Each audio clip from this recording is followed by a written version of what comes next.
Hi friends, அஸ்ஸலாமு அலைக்கும். இன்றைக்கி டெலிஷியஸ் ஃபுட்ஸில் சூப்பரான கறி வடகை சட்னி, அதாவது தாளிப்புடகை சட்னி சட்டுன்னு எப்படி செய்கிறதுன்னு பார்த்தலாம்.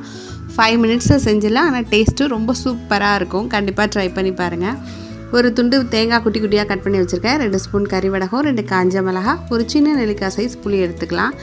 இப்போ ஒரு கடாயில் எண்ணெய் ஊற்றிட்டு கறி வடகத்தை மட்டும் ஃபஸ்ட்டு போட்டு அடுப்பை லோ ஃப்ளேமில் வச்சு தீஞ்சிராமல் லைட்டாக பொரியிற அளவுக்கு வறுத்துட்டு, இது பொரிஞ்சதுக்கப்புறம் நம்ம எடுத்து வச்சுருக்க தேங்காய், காஞ்ச மிளகா, புளியும் போட்டு நல்லா லைட்டாக சூடு வர அளவுக்கு வறுத்துக்கலாம். ரொம்ப கலர் மாறிடக்கூடாது. லைட்டாக சூடு பண்ணுற அளவுக்கு வறுத்துட்டு ஆற வச்சு மிக்ஸி ஜாரில் சேர்த்துட்டு தேவையான அளவு உப்பு, 4 சின்ன வெங்காயம் சேர்த்து அரைச்சி எடுத்தால் சூப்பரான கறி வடகை சட்னி ரெடி ஆயிரும்.